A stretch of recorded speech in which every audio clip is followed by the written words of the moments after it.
Rich Shea here, unboxing Tawantinsuyu, the Inca Empire, by David Turczi. Turczi? I hope I said that right. From Board and Dice.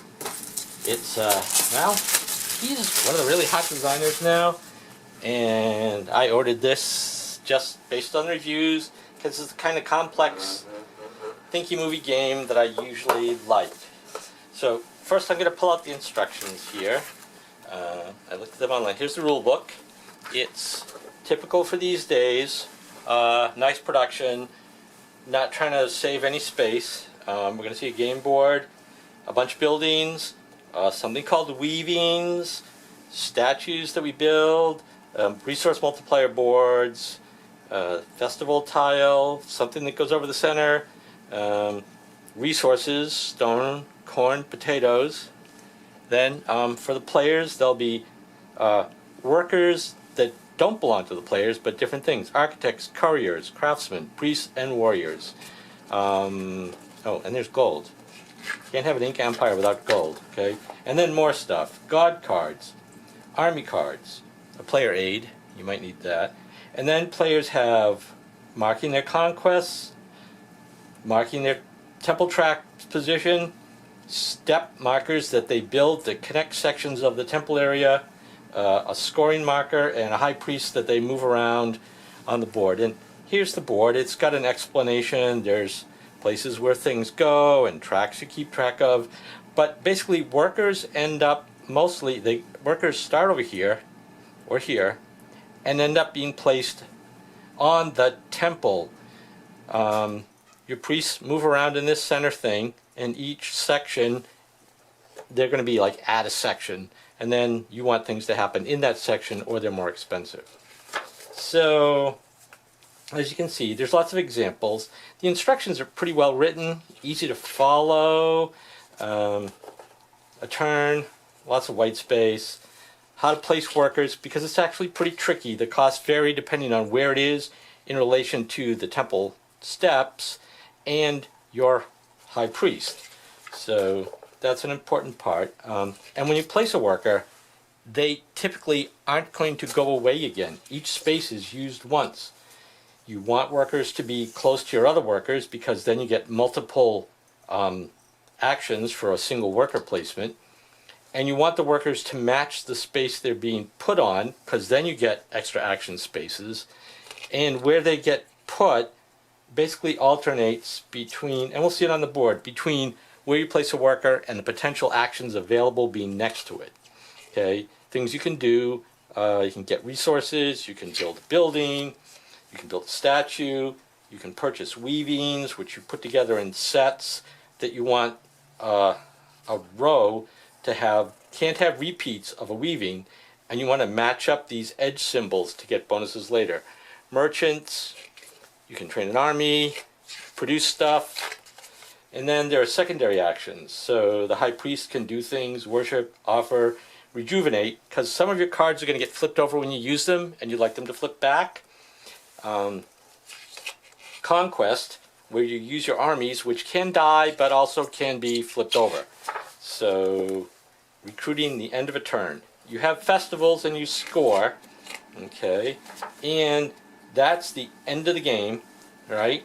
There are some extra rules, how the symbols work. There's an appendix for the buildings and for the symbol references, and that's it. We're on page 20. It seems like a lot, but there's a lot of white space. Credits. Then there are solo rules.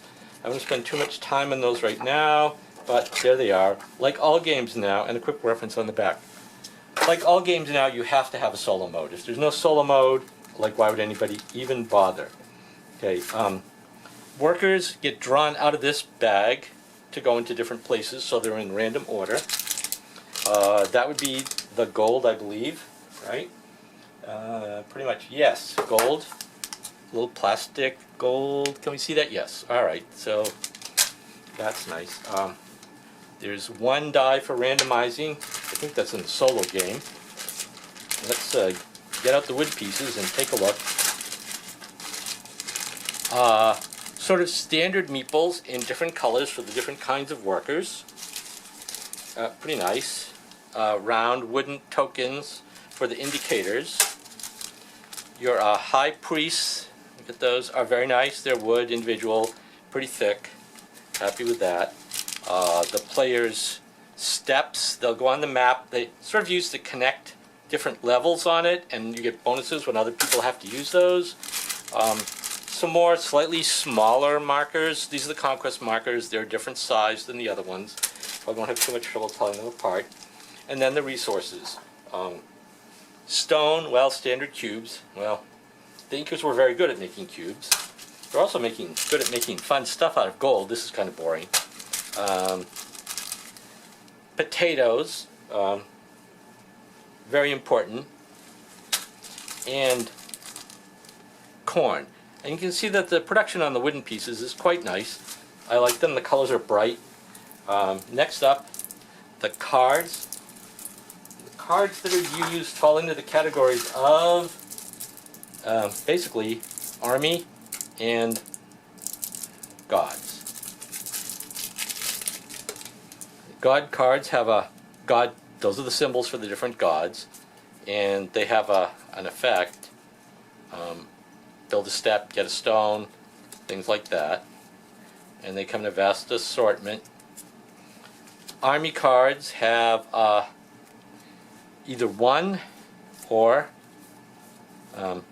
two soldiers on them. They have, and they also have a resource on them. I'm not sure quite what happens. 2 potatoes is 2 potatoes. And gold, the symbol for victory points.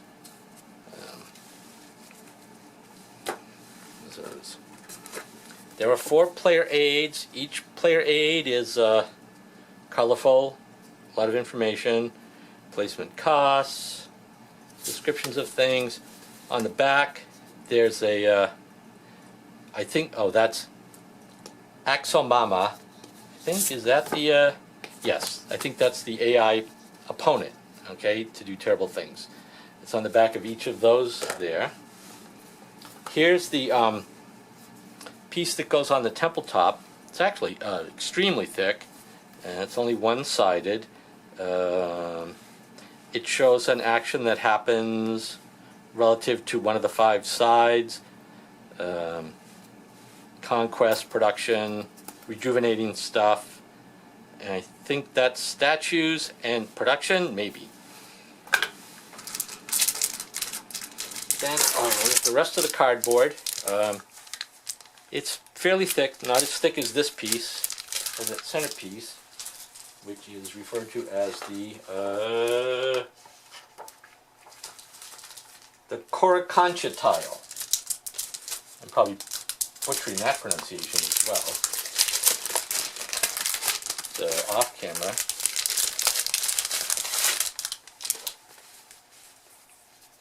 So these are the buildings. The production ones have a guy on them. These are all passive buildings. They have an infinity symbol on them. I guess they're infinitely passive. Okay, I think they allow you to make conversions or certain kinds of actions when you use them. These buildings are production buildings. They have, I'm pretty sure it's a cost to build up here, and what they produce when you use them. There's some other markers down here. I think these have to do with the AI. Not sure about that. Okay, big statues. The festival marker. Oops. Plus 100 for when you score really high. Small statues that you can build, and the statues. So the big ones, there's one for each of the 2, 3, 4, 5, 6 gods, and for the little statues, I believe there's 1, 2, 3, 4, 5, 6, 7, 8, 9, 10, 11, 12. I think there's 2 for each god, right? Yes, 2 for each god. Then there are the weavings, and you can see that they have a number of different kinds of weavings, and then they have an edge thing. And you want to build your row of weavings. They'll score points at the end of the game, but also you want to match up the symbols, the 3 potatoes to the 3 potatoes over there, and then at certain times you would get 3 potatoes. Okay, so those are all the weavings, and they're in a limited number. So I think there's a lot of competition for these things. The last piece is the board. And let's see if I can get the whole thing on screen. It is, as is people's want these days, a pretty large board. And no, not quite the whole thing. I wonder if it's no matter how I do it, I am not going to get this whole board on the camera. But let's give it a whirl here for a sec, just so you can enjoy it in, well, just about all its magnificence, okay? Some workers will appear here. Those are migrants. Your regular workers will be here, and things happen when you run out of workers. When you want to take a worker, you can take them from either end of these lines, paying the cost shown at the end of the line. This is where workers go. They go in these spaces, and then the things on the same level that are adjacent to them are the potential actions. And if you place a worker correctly, you can take multiple actions. So the way it would work is if you place the worker here, one action, you'd either build a step, paying the costs, or you take 3 potatoes. 2 actions, you take 2 different actions. So you could take 6 potatoes or 3 potatoes in a step. If you could take 3 actions, you take all 3 of them. And if you're really clever, you get more than 3, and then you can start repeating. But you can't take, you have to sort of repeat evenly. So if you had 5, you couldn't do this 3 times and then each one. You'd have to do all these once, then you'd have to do one of these and the other one. Okay, is that clear? I hope it is. So that's what you're doing. You're placing workers on here to do that. You're going to be trying to climb up this temple track. There are victory points for it at the end. There are also going to be, these are the 4 areas where you try to conquer things. So you want to pay for conquest, and then your warriors, you want to pay for conquest with these warriors. You get a reward, and I think some other things happen. Okay, but so I won't go into details that I don't understand. And then you can see up here the cost of building steps, 3 stones, and some things happen. Building a statue, 3 stones, 2 gold for a big one, get 9 victory points. Small statue, just the 3 stones, you only get 3 victory points. There are some other reasons you might want to do that. Wounds go on workers. Where are the wounds? I thought there were wounds. No. Oh. Workers can be killed, and they end up over there, on that spot. And that actually has casualties of war. And something happens when the casualties reach a certain level. So there's a fair number of things going on in the game. It's not super complex. David Turczi has Tawantinsuyu that came out at about the same time as Tekhenu, Obelisk of the Sun, which he co-designed with Daniel Tassini. I think Tekhenu has even more stuff going on, but this one is complex enough for most people. I'm looking forward to giving it a try, and with the solo stuff, I hope you appreciate my rather quick run through it, but you can see probably just from this and maybe another review or 2 online whether this is the kind of game you'd actually like. I'm looking forward to it. I like games at about this level, or sometimes even more complex. So as you probably noticed, I have my, the little Meeple League thing, which I bumped in the bottom. We're still doing that. We're actually been working, I'm filming this just before we start our first serious sort of live play tournament. That's going to be happening under the EuroQuest label. Games Club of Maryland had to postpone their live event that I always look forward to because it happens in November, just in time to get the first bunch of stuff from Essen that didn't happen back to the US. So we often get to see and try the new games, as well as have tournaments with some of my gaming friends from other events from, frankly, around the country, and some from out of the country. And it's going to be virtual this year and probably smaller, but I'm the webmaster behind it. We're looking forward to it. If you look up EuroQuest or Games Club of Maryland in time, you can find out about it and how it went. Well, thanks for watching this. See you again soon, because I'm probably going to do Tech Henu soon. Bye.